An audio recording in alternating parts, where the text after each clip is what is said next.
working in a donut shop at the age of 6 years old. My parents, they worked countless hours. We had a 24-hour bakery that we operated, and that's DK's Donuts in Santa Monica.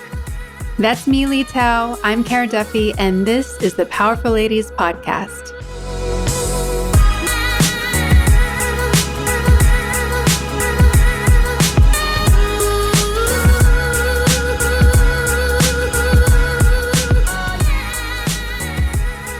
My iRobot is vacuuming, so just give it like 20 seconds. Okay, it's good. That is the first time that we've had to pause going forward with the podcast because of a robot. So that's exciting. Well, I have been looking forward to this conversation ever since I watched the Donut King documentary. And I love documentaries. I love finding ones that are quirky or interesting. And I've lived in Southern California for over 10 years now and saw the donut shops, was like, something's going on here. Never thought about the story behind it. And it was such an interesting story. And your story in particular was really interesting to me because you're bringing so many parts of the legacy and the heritage and the story with everything modern, hence the iRobot that's currently vacuuming, into the picture. So that's what I'm excited to talk to you about today. Let's dive right in and tell everyone your name, where you are in the world, and what you're up to. My name is Lee Tao. I'm in Los Angeles, California, and I'm super excited to be here and chat with you. So let's tell everybody about you're doing so many things. Where do you want to begin? Where do you think we should begin this story of all the things that you're up to? Well, I think before we begin to what I'm up to now, I think we have to dive into what I've done in the past. And I always say that because you have to kind of know your past in order to kind of guide your present and future. So I was born here in Southern California, just another Southern California girl. My parents were both refugees, and they came over here because of the Khmer Rouge. Essentially, it's a genocide that happened in Cambodia, displaced them, and they sought asylum here in America. Luckily, they were granted the asylum here and realized that there were another set of problems. When you're going to a whole new country, you don't know the language. You are coming with like all your friends and all your family, and you've just survived this war that's just very traumatic. And my mom, she started off working off as a seamstress. She worked for a penny a piece. My dad, actually, he was picked up at LAX by Uncle Ted, who you see in the Donut King documentary, and there were maple bars in the back seat. So you kind of see how this is set up for my mom. She saved up enough money with her brothers and was able to lease a donut shop. That donut shop ended up being from my dad's family. And my dad, he went straight into donuts. That was just on my dad's side. Everybody had a donut shop. My uncle even started a bakery supply company. My auntie has a croissant factory, so it's all in my family of these family of entrepreneurs that are into donuts and baked goods. And my parents, they met, arranged, they came here, and they had me. And, lo and behold, I'm working in a donut shop at the age of 6 years old. My parents, they worked countless hours. We had a 24-hour bakery that we operated, and that's DK's Donuts in Santa Monica. And I spent afternoons there. I spent weekends there. I went to Costco. I was riding on the back of an orange cart with my dad getting supplies. This is what a little bit of my childhood was like. I went away to college. I was like, I'm never coming back to this bakery again. This is plan B. If it gets really, really bad, I will just come back. But I'm going to study really hard. My mom's like, you know what? You should be a news reporter. People love your personality. And I was like, all right, Mom, I'm going to do that. So I'm studying communications at UCSD. I'm also commuting back and forth to help my parents still on the weekends because they need help.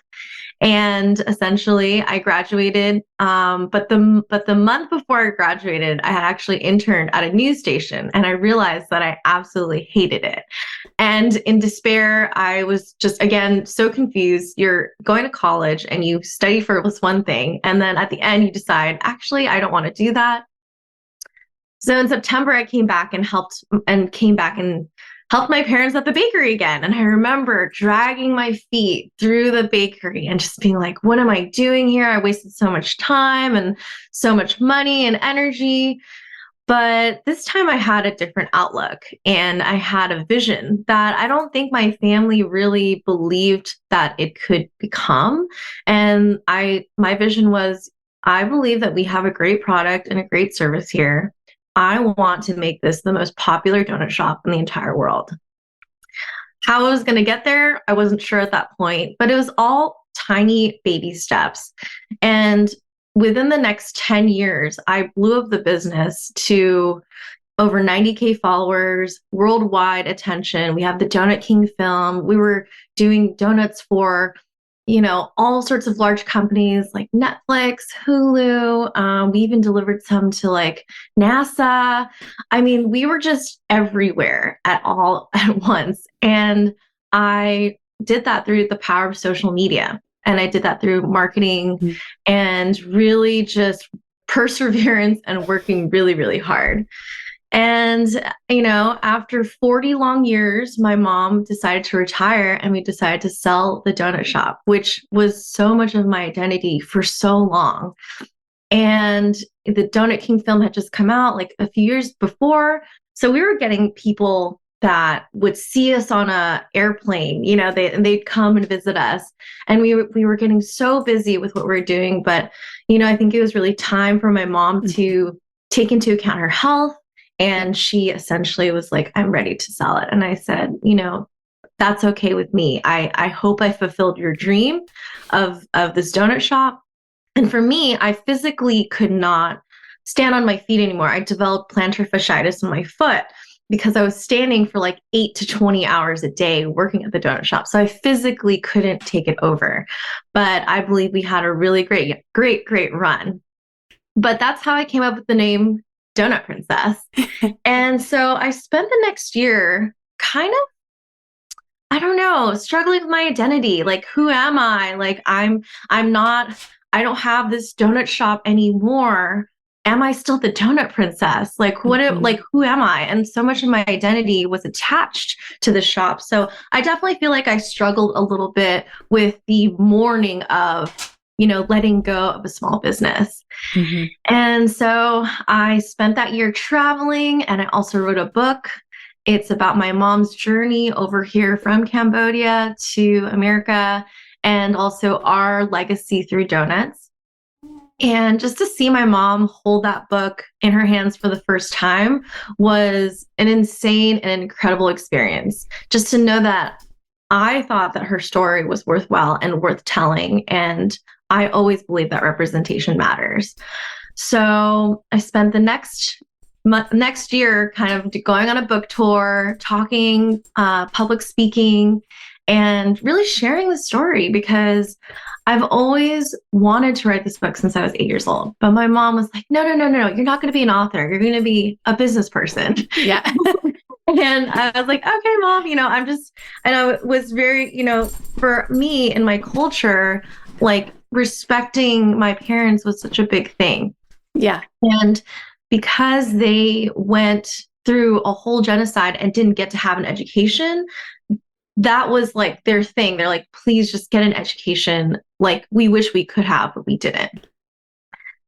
And so now we're here, we're in the present. And I started a podcast, and I've just been really gravitating towards things that spark joy, things that I want to explore that could potentially be my passion. Mm-hmm. And so currently I have my podcast. It's the Donut Princess Podcast, short and sweet. I uplift AAPI leaders, I empower women, and I share small business tips. I just had wished that there was a podcast when I was younger that could explore different careers, different entrepreneurial stories, and share that. I wish those resources were available when I was younger. They weren't, but now I want to create that. I want to memorialize these stories and uplift these people. I make content for brands. So that's been a great journey too, of like really sparking that creativity of being a woman, and again, finding the topics and the niches that really speak to me. What else do I do? I mean, I feel like I do a lot. I've got some really exciting ideas for content for my personal brand that are coming up. And so I've just been diligently working on that. On the side, I consult for brands with social media, because that's essentially what I did with my business. And I either, tell them exactly how to grow and what type of content to shoot, or sometimes they'll hire me on to create content for them. But I'm going to be releasing a little content course later on this year. And again, I just think because we live in such a digital age, there's no reason why we can't still memorialize or just keep these pieces of information for the next generation. Yeah, absolutely. I think what I find most interesting about your approach is that you have an idea and you're like, okay, let's start it. Let's make it. And there aren't a lot of people who have that confidence. I think there's been more people on this podcast that have that confidence than not, based on kind of who we're bringing into the conversation. But where did that come from? Like, was it from what you saw your family doing? Was it from a there's nothing to lose approach? Because so many people get stopped in the I have an idea, now what?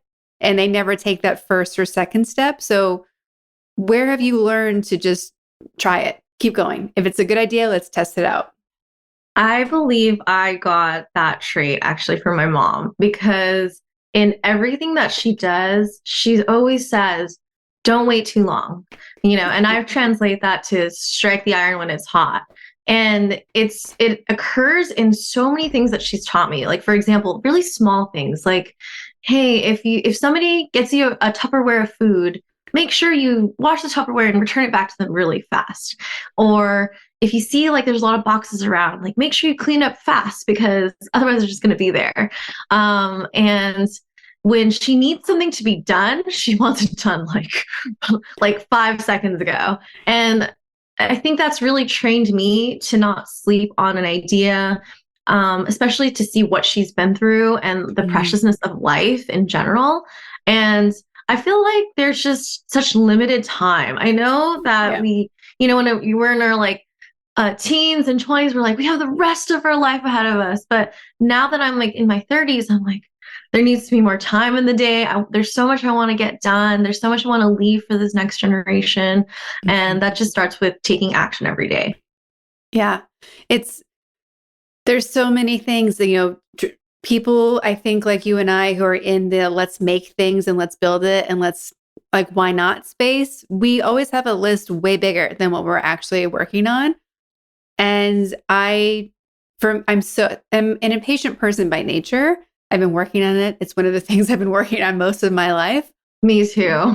But it's like why are we waiting? Like, whether it's to go to a great new restaurant that opened, or to start an idea, or it's like, what are we waiting for? Like, we can spend our days in the regular routine of wake up and work out and go to work and make dinner and go back to bed and dishes and laundry. But none of that is filling up, at least my soul, in the same way that doing things with people is in the same way.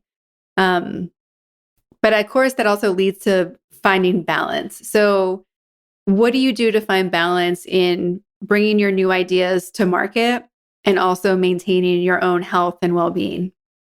So I would say I had when we had the shop, there was no sense of work-life balance. It was work 100% of the day. And it was really hard to turn it off. But now that the shop is done and I've been really filling my cup with different activities and different things that I really enjoy, what I found that really helps is one thing that I always do is used to do is overbook myself. And sometimes I catch myself doing that again, because again, I want it to be a productive day. I want to just get it done. But what I realized, which is that the result of that is burnout and the lack of time to participate in self-care. And I really love self-care things. Like I love taking baths. I love working out. I love going on walks.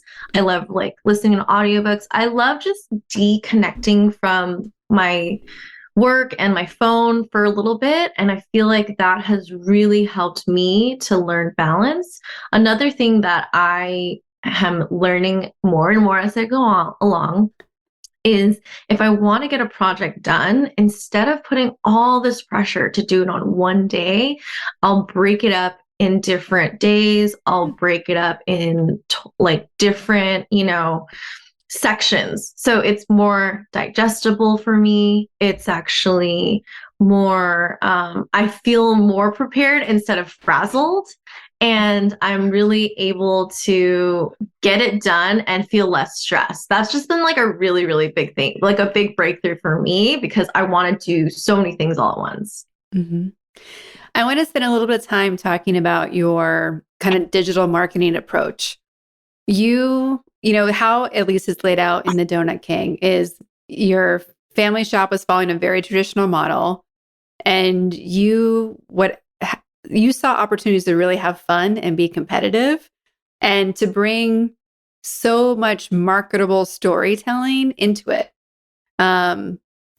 Was it a matter of like, why aren't we doing this? You mentioned before you wanted to be the, most well-known and biggest donut shop in the world, but like, it was such a creative approach to things. Who were you being inspired by? Where were you thinking like, we should do that? Oh, here's something else we could do. Because you really were transforming it into something so much bigger than the traditional approach. I believe that my approach was I wanted something for everyone. It was inclusivity and diversity. And to be honest, I did not actually have that vulnerability at first with my brand. I actually hid behind my brand for a really long time because I was like, I don't want to be associated with it. But as time went on, I was like, oh no, I have to be the face of this company. I have to speak out and tell the story that maybe other brands aren't doing right now. I just like, for me, I always want to be the first at things and I want to be really different. And I want to really approach it from a different perspective. And I don't know if it's because I know that my parents went through so much and I just feel so lucky to be here that I'm like, I don't have much to lose, or if it's more this like spontaneity, creativity that I have in me that's like, let's just try it. Like, it's not going to hurt. Let's just try it. And with that, though, it comes with a lot of persistence and a lot of consistency. But I feel that with my brand, I just wanted to have fun with it. I just wanted to figure out a different way to solve this issue. And yeah, like just really enjoy my own growth with that. Because if it was successful, I'd be like, oh my gosh, I did that. And if it was a failure, I'd probably be sad about it for a little bit, but I'd be like, okay, what else can we do? Well, and there's just so much fun brought into it. Like, even though you were trying and testing new things, there just seemed to be a level of bringing joy back into it as well, whether it was like the crazy donut ideas or the different themes. There, I saw you bringing joy back into a business model that was a lot of copy paste for different people because that model worked. People are going in and wanting the same thing often. So you're like, great, we're going to keep our regular customers happy. But you saw that missing opportunity to bring in people who are looking for something more and who wanted excitement in this everyday space. How are you translating that into the accounts that you're working on today for social media and marketing? Well, it's pretty crazy how much the algorithms have changed, the structure has changed, even the favorability in how we consume media. And, when I started back in the day, it was like photos, maybe carousels, and that was it. And then stories came in, more video content became more popular. And what I feel that is the most fun and creative part of creating with brands now it's not donuts. It could be, burgers, it could be dentistry, it could be Pilates, it could be a nonprofit, it could be anything. The thing is, on social media now, your business has the opportunity to live as an entity. It has its own platform that you can talk about whatever you want.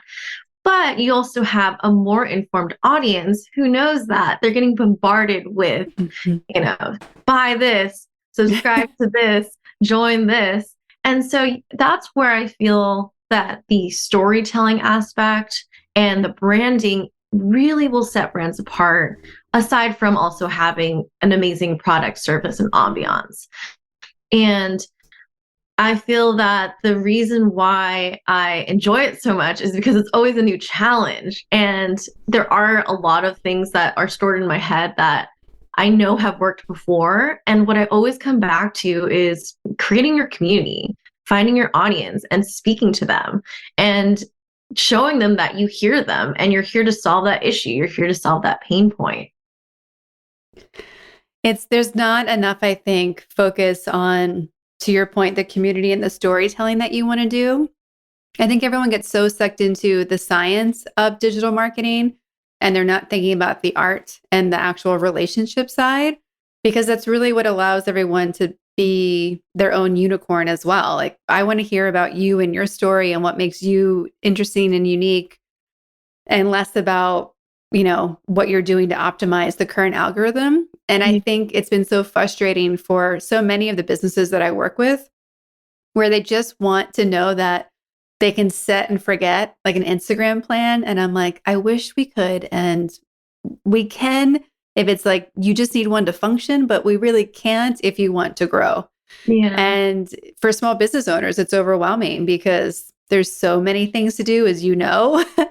And it's one of the biggest pain points. Like, do I have to get on TikTok now? Do I have to go to video? Do I have to add this next new thing? And of course, you don't have to. It's all like what goes back to your plan.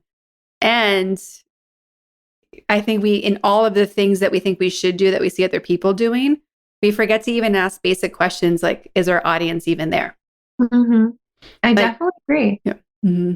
I agree with that. And I think there's just, some small businesses think like it's like a cookie cutter thing. It's like, okay, I'll, pay for your consulting, or I'll pay for you to make content. But it needs soul. It needs the driving factor. It needs vulnerability. It needs more than just a picture or a video. It needs to strike a chord with someone. It needs to show emotion. It needs to show hard work.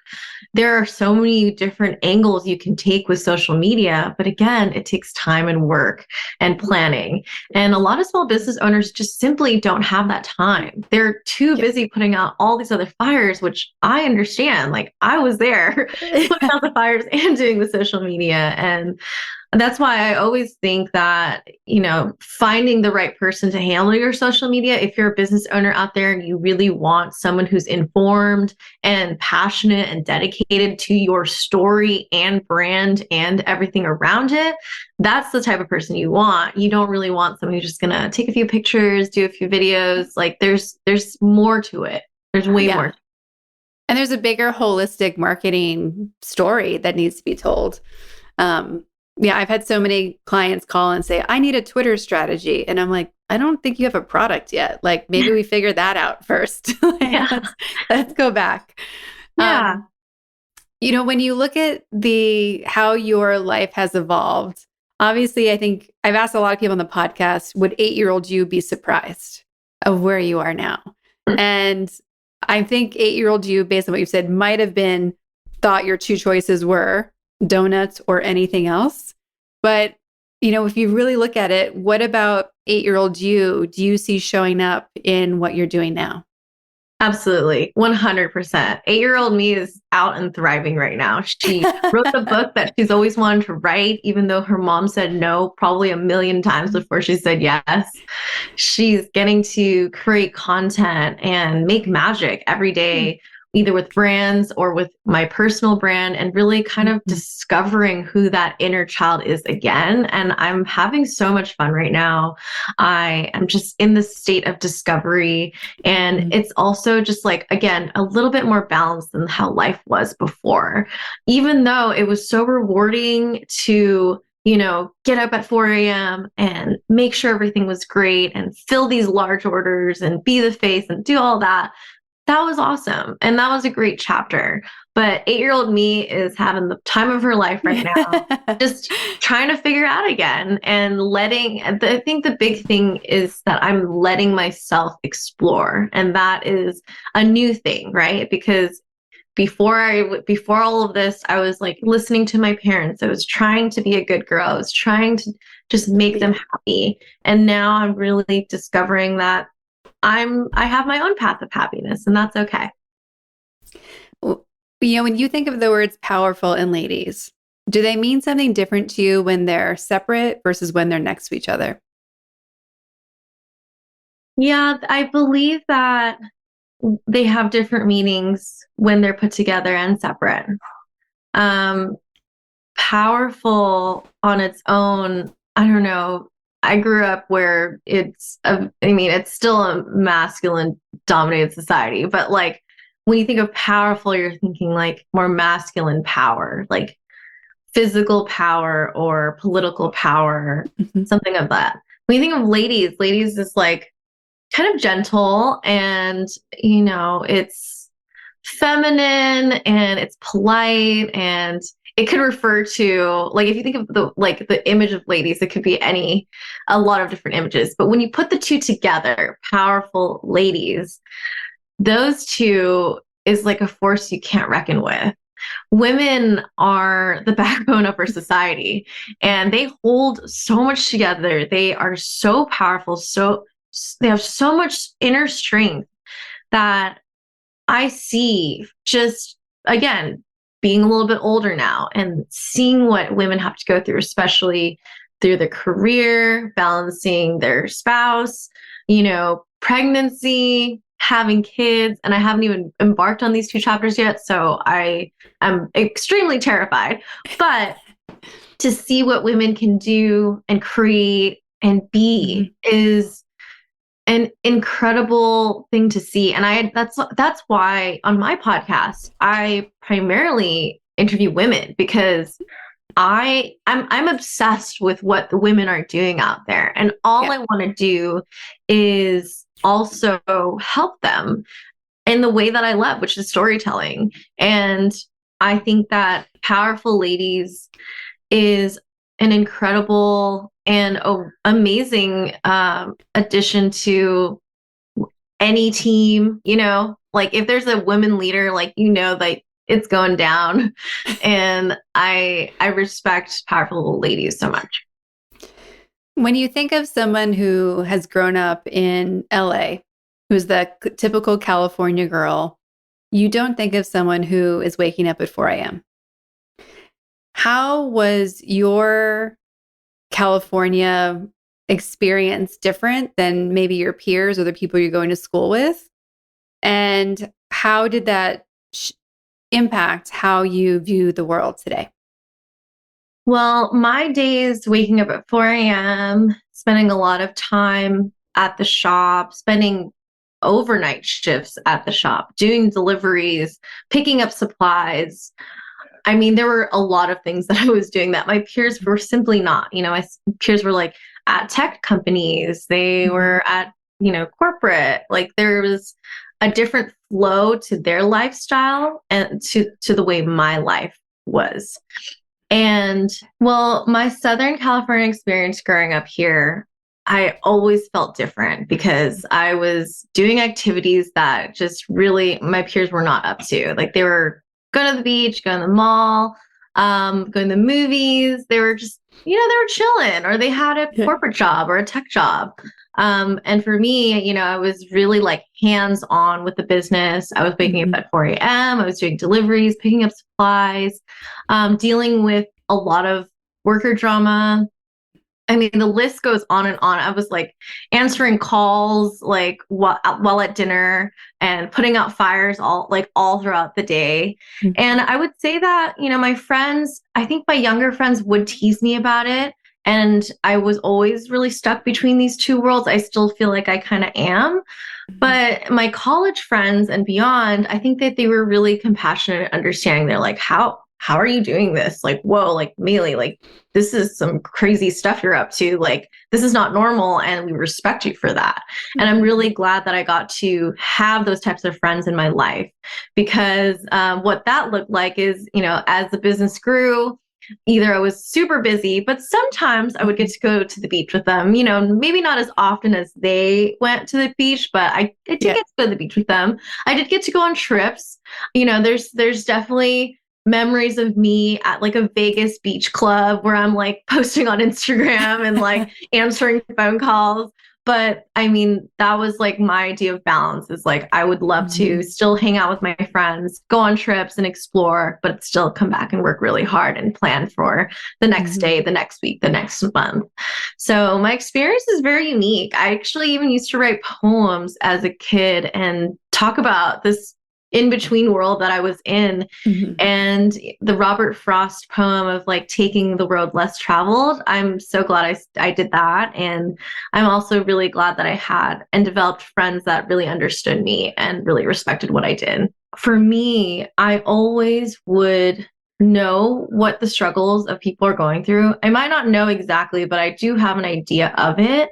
And for me, my contribution to them is acknowledging and recognizing them for it.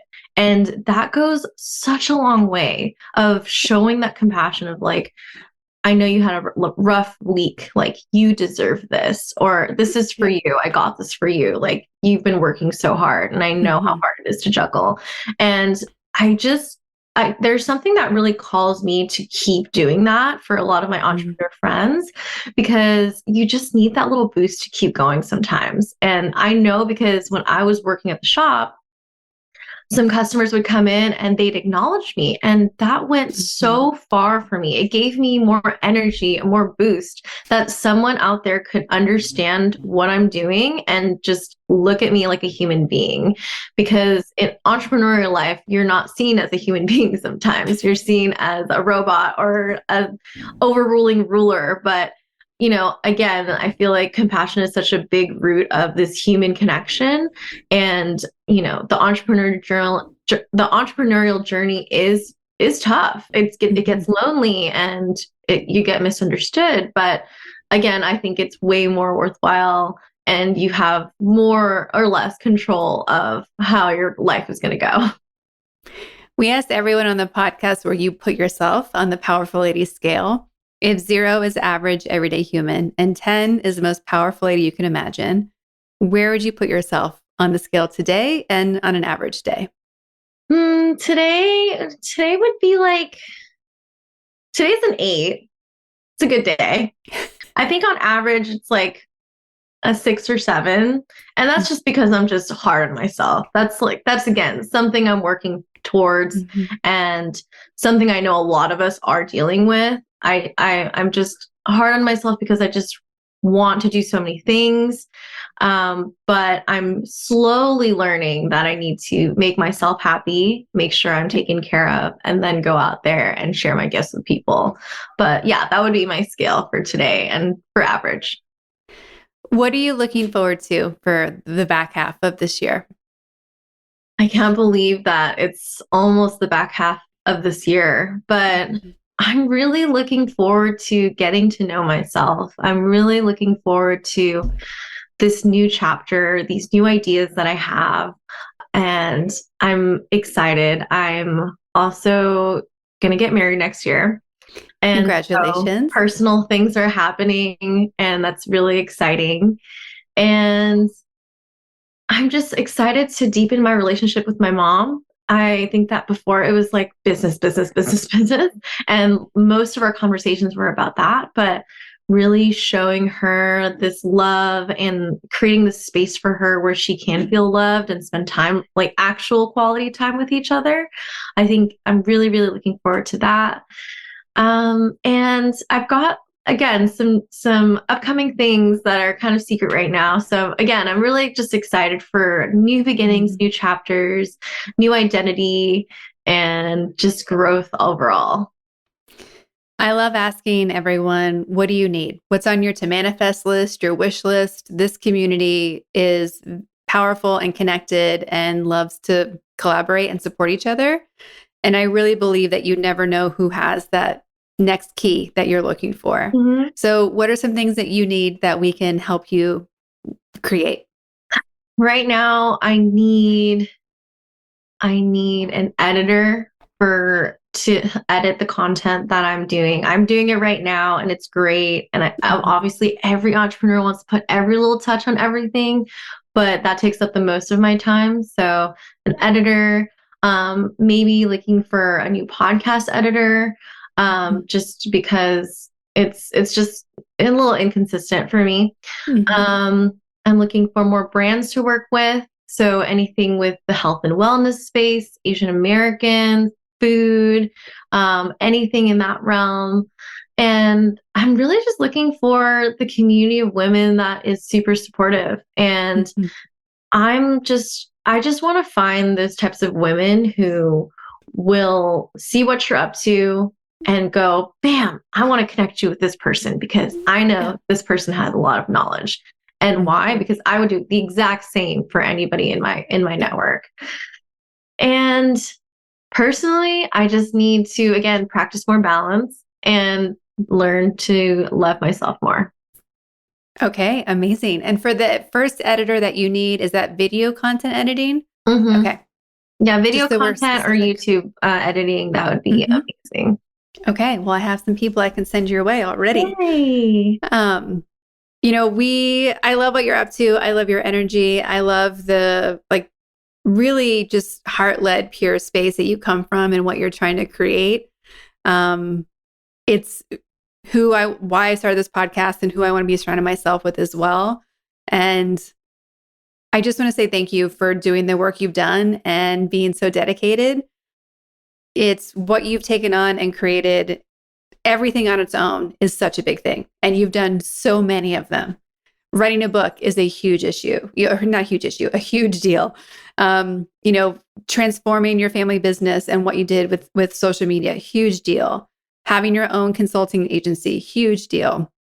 And now adding the podcast on and everything else that you're doing, being a multipreneur is not, you're in a very small percentage of people in that space.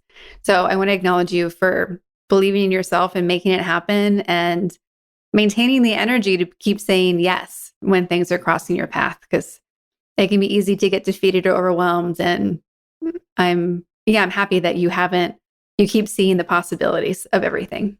Thank you so much. That means a lot to me, seriously. And that's just exactly what I need to hear today. Yay. Now I'm a 9. Well, for everyone who wants to support you, hire you, work with you, be on your podcast, where can they find, connect, and follow you? You guys can find me on Instagram at Mayly Tao. That's MAYLYTAO.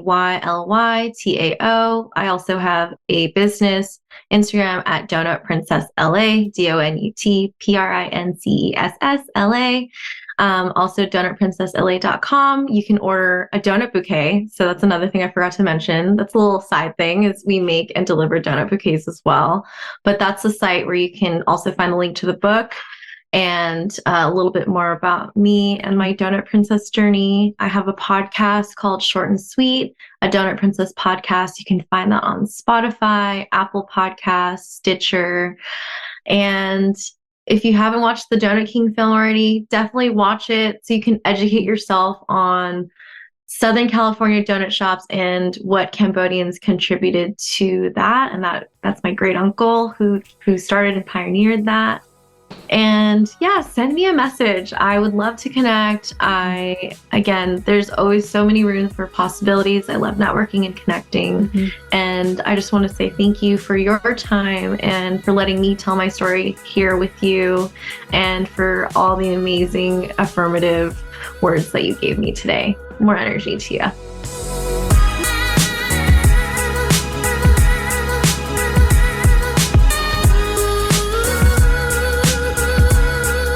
All the links to connect with Mayly, all the things she's up to, her book, her podcast, and the Donut King documentary are in our show notes at thepowerfulladies.com. Please subscribe to this podcast wherever you're listening and leave us a rating and review. Come join us on Instagram at Powerful Ladies. And if you're looking to connect directly with me, visit karaduffy.com or Kara_Duffy on Instagram. I'll be back next week with a brand new episode. Until then, I hope you're taking on being powerful in your life. Go be awesome and up to something you love.